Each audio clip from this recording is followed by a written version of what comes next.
بسم اللہ الرحمن الرحیم، السلام علیکم ورحمۃ اللہ وبرکاتہ۔ محترم سامعین، جیسے کہ آپ لوگوں کو معلوم ہے کہ موسم سرما شروع ہو چکا ہے، اور اس کے حوالے سے چونکہ مسلمان موزوں کا استعمال کرتے ہیں، اور آج کل جدید دور میں کچھ ایسے جراب بھی مارکیٹ میں آئے ہیں جس کو لوگ استعمال کرتے ہیں، تو اس کے بارے میں دارالعلوم کراچی سے ایک سوال پوچھا گیا ہے، اور یہ سوال وہ بھی جراب کے حوالے سے ہے، ایک قسم کا جراب ہے، وہ آپ لوگوں کے ساتھ شیئر کرتے ہیں۔ سوال میں لکھتے ہیں: جناب مفتی صاحب، جامعہ دارالعلوم کراچی، السلام علیکم ورحمۃ اللہ وبرکاتہ۔ اس سوال نامے کے ساتھ منسلک مخصوص قسم کی اونی جراب ارسال ہے، یہ آج کل انگلینڈ میں استعمال ہو رہی ہے، اور یہاں کے بعض علماء کرام نے ان پر مسح کے جواز کا فتویٰ دیا ہے۔ یہ اس قدر موٹی ہے کہ ان میں پانی نہیں پہنچتا، اور ان کو واٹر پروف بنانے کے لیے ان میں مچھلی کی کال استعمال کی گئی ہے۔ سوال یہ ہے کہ کیا وضو میں ان پر مسح کرنا جائز ہے یا نہیں؟ ان میں لاسٹک بھی لگی ہوئی ہے، جس سے یہ شبہ ہوتا ہے کہ شاید یہ لاسٹک کی وجہ سے نہیں گرتی اور پنڈلی کے ساتھ لگی رہتی ہے، اور اگر لاسٹک ان میں نہ ہوتی تو شاید یہ محض اپنی موٹائی کی وجہ سے کڑی نہ رہتی بلکہ گر جاتی۔ برائے کرم حکم شرعی سے ہمیں آگاہ فرمائیں۔ محترم سامعین، نیچے لکھا بھی گیا ہے مولانا مفتی رضا الحق صاحب۔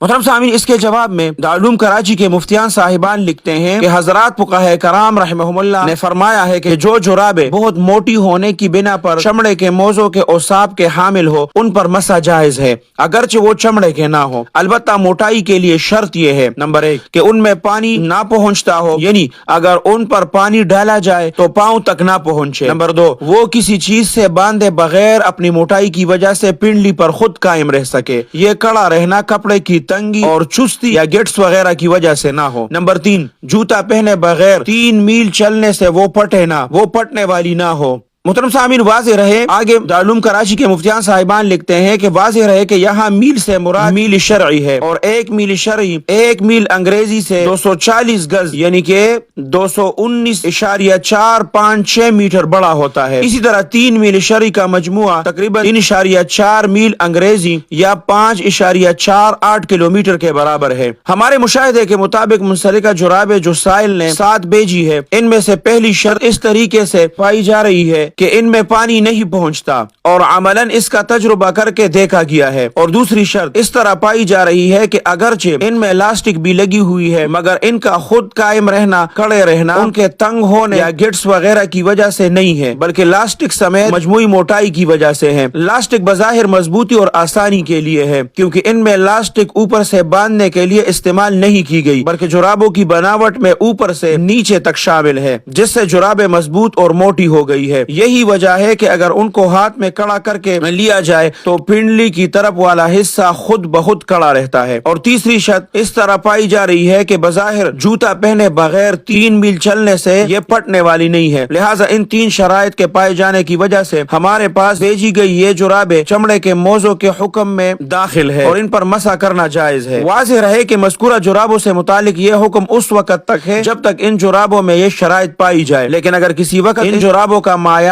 تبدیل ہو جائے اور ان میں یہ شرائط باقی نہ رہے تو اس وقت مذکورہ حکم باقی نہیں رہے گا۔ محترم سامعین، اس کا جو ڈیلر ہے پاکستان میں، اسلام آباد کا رہنے والا ہے، انہوں نے بھی ہمیں یہ بات بتائی تھی 1-2 سال پہلے کہ یہ جراب ہم نے مفتی تقی عثمانی صاحب دامت برکاتہم العالیہ کے لیے بھی کراچی ہم نے بھیجے ہیں، اور وہ خود ان کا استعمال کرتے ہیں، اور وہاں کے جتنے بھی علماء تھے اسلام آباد کے، وہ بھی اس پر مسح کرتے تھے، اور وہ انگلینڈ سے اس کو منگواتے تھے۔ تو اس طرح کے جراب جن میں یہ 3 خصوصیات پائی جائے تو اس پر مسح کرنا پھر جائز ہوتا ہے، جیسے کہ موزے پر ہوتا ہے۔ آپ لوگ اسکرین پر اس کے دلائل بھی دیکھ سکتے ہیں، وہ اسکرین پر آپ کو ہم دکھا دیں گے۔ اللہ سبحانہ و تعالی آپ سب کو اپنے حفظ اور امان میں رکھے، اپنے خصوصی دعاؤں میں یاد رکھیں۔ السلام علیکم ورحمۃ اللہ وبرکاتہ۔